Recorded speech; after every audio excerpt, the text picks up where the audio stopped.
Close only counts in two things, and one of them ain't wrestling, that's for sure. And that's got to be how Ohio State is feeling after an incredible dual meet. Ohio State versus number one ranked Penn State, where the Nittany Lions, top ranked in America, win 27-13. And a lot of ifs, coulda, shoulda, wouldas in this dual meet that could have potentially put Ohio State in contention to win the duel. But as we often say with wrestling, close isn't always close.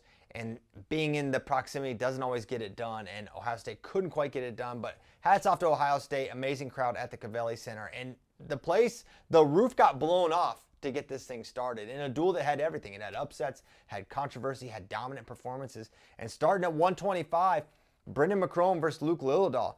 It started how we probably thought it would. Luke Liljedahl, a lot of really quick leg attacks, attacking both sides, getting shots and finishes. He's up. He's got a 2 takedown advantage going into the third. Nearly had a third. It comes to the second period. Liljedahl deferred, gave McCrone choice. He took top, and then he went to work from the top position. He put in that leg. He's really good with that crossbody, working for that cradle, the far side cradle, and that's exactly what he did. He locked it up, and with his length, his arms are so long, you don't really need a big mistake from the bottom wrestler for him to be able to lock it up. And that's kind of what we saw in this scenario here.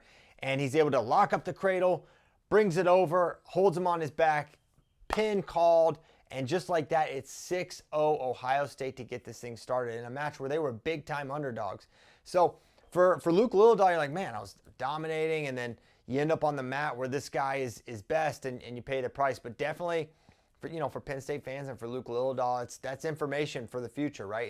In the second period of that match, if they hit it Big Tens or NCAAs, probably not going to defer, going to end up taking neutral and continue to widen that lead there. But a lesson learned for a really good true freshman, and congratulations to Brendan McCrone earning a huge win for sure. And then you go to 33, which was probably the most discussed match of the dual meet, and for good reason. Braden Davis ends up beating Nick Bouzakis, but it started off, Braden gets a single leg takedown and things are looking good. But now, one thing you have to remember with Nick Bouzakis, we've been talking about this since last year, maybe even before that. Nick Bouzakis is one of the most uncanny reversal wrestlers in America. So underneath, he's incredibly dangerous. His hips, he's very powerful. He has a lot of ways to score, and if you can't hold him down, he's likely to get a reversal. That's what we saw here. He gets 2 reversals in this match. And the most discussed one, it was a weird situation. It goes down in the second period. The Bouzakis is underneath, and the leg ends up between, and he ends up locking up this cradle, but with the leg in the middle. It's sort of a weird thing. He brings him back. The ref gives 2 reversal, gives 2 swipes. You see 2 visible swipes. He's holding 2. Okay, so it should be a 4-point move. It would be 5-3 in favor of Bouzakis at that point if they give those points. There was a little confusion on the broadcast of who did what the call on the mat was, but the official call was 2-2. Penn State challenges, and they look at it, and they look at it, and they look at it, and then you go make a bag of popcorn. You eat the bag of popcorn. You lay it out. 10 minutes later, they finally make the call, and they wipe the near fall. Now, to me, most people are 100% this was near fall. If you look online, that is just the thought of almost every fan base, regardless. That this was near fall for Nick Bouzakis. And I do agree with that. But what is more surprising to me is the length of time they took to look at this thing. Because it's pretty cut and dry. First of all, you were down there. You gave it 2 swipes, right? So it was almost like he was watching it until he could finally justify wiping the near fall. Because it's a pretty cut and dry thing. Was he on his back for 2 seconds? That's near fall, right? And to have to look for 6-7 minutes before you eventually wipe it, I don't understand it. Because that Big Ten Network had it kind of every angle. You could kind of see it was definitely 2 or 1. It wasn't like it was 2 or 3. It wasn't like egregious. But it seemed like a pretty clear 2-2. And what you think, for the original call to be 2-2, you would err on that side because you would need something irrefutable, like it's undeniable this was wrong. You can't say undeniably it was wrong that it was 2 near fall. That's what surprised me the most about it.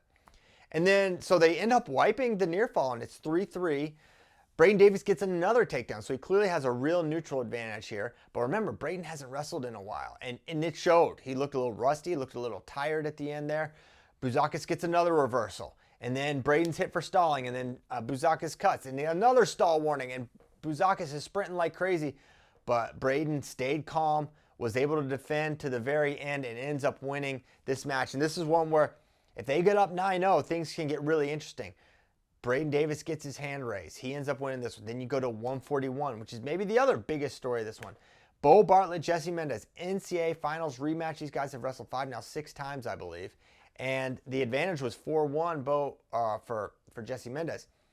Now, the way this one goes down, it was interesting. They're over-under body lock, and Bo Bartlett kind of threatens a left-handed headlock, head and arm, cowboy, whatever you call it in your neck of the woods. And it kind of initiates an attack from Jesse Mendez. Jesse drops in on the single leg, and then he steps over the single leg, and the legs are in between, and then Bo Bartlett goes Merkel, then ends up running behind, gets the takedown in the first period. You think first period takedown for Bo Bartlett, this is a rarity, but this is also what Coach Sanderson was saying, where you got to get in some more wrestling positions. And he created one from that over-under to the headlock, and then that created the single leg from Jesse, and he Merkles. So, I think he's taking that coaching really well, and he gets that takedown. And then Mendez gets close a couple of times to scoring, particularly he had a rear standing situation where maybe a little too high in the hamstring and wasn't able to stop it, and then Bo was able to square up and prevent the score.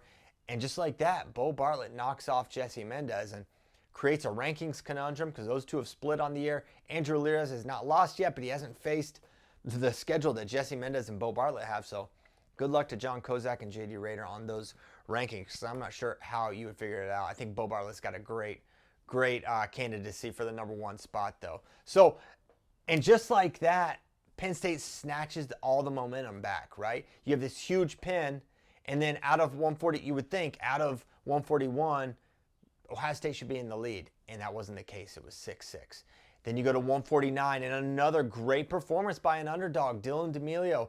He wrestled Shane Van Ness about as well as anyone has, and he had this guy double leg lifted in the air, and then Van Ness was somehow able to Houdini out of it, rolled him through, and was able to avoid that score, and he scores a leg attack takedown right as time is expiring for that win. And it's that's extending the lead, or puts Ohio State into the lead, Penn State into the lead, 9-6, going into 157. And we knew Kasak was probably not going to wrestle. We knew it was probably going to be a limited Penn State lineup, not their full lineup, right? And so that was kind of looming, like who's going to go 157? And then a couple hours before the duel, you're hearing, hey, Kerkvliet might not go. It might be Mirasola. And so okay, a likely Penn State win just becomes an Ohio State win. Brendan McCrone just got a pin. This thing could be going really well for Ohio State. There's a chance here. You go to 157, Brandon Cannon versus Joe Seeley. These are, former Wyoming Seminary teammates, but also this is Joe Seeley's first match of his college career, right? And what an environment, what a time to make your debut match. And now Coach Sanderson has been very complimentary of Joe Seeley, and he doesn't dole those out easily. He's always very positive about him, but he said he is as advertised. And that he did not wrestle, I think, the way anyone would probably have expected. Brandon Cannon took it to him the entire time, really challenged him from the top position. I mean, he had the leg in, and Seeley had a hard time building up. So it ends up being a major decision for Cannon over Ohio State, and it's 10-9 at the break. And now for Penn State fans, like, what the heck was that performance? Joe Seeley, he's this, top recruit, and this is the performance. Well, a couple things to factor in. One, he was injured coming into this year, or during this year. This was the first match of his career. It's an insane environment. He's a true freshman. He just watched his high school teammate and current college teammate, Luke Lillidahl, get pinned in the second period. It's a lot of stuff going on. You see sometimes these guys make their debuts and it doesn't always go great. Mark Hall lost to Alex Meyer at Carver Hawkeye Arena. Mark Hall would go on to win NCAAs that year, right? Vincenzo Joseph lost by 6 to Keaton Subject, and he won NCAAs that year. So the debuts are not always great. Now, Seeley's not going to be the guy this year. It's going to be Kasich. He's going to come back, and he's going to do really, really well. But it's just, this is just me saying there's not a lot of cause for major, major alarm on the Joe Seeley front. Though, this is not a good first match. I'm not going to sugarcoat that in any way. On to 165 after the intermission. Mitchell Messenbrink comes out, does what he does, tech fall. He was scoring any way he wanted. Really impressive. Not much more to say there. He's the best in the country by far at 165. And then 174, maybe the other most interesting match, Carson Hartzler did everything but beat Levi Haines. He comes out, gets a great, he's got this inside reach single leg, head outside, head inside. He finishes really well on Levi Haines, does a really good job. And then it goes into the third period, and he's down by one, or he's up by one, excuse me. Hartzler's in the lead, and he goes under, and you're like, oh my gosh, he's going under. Why not go neutral? Because the story here is Haines had not been close. He hadn't really even gotten to a leg the entire match.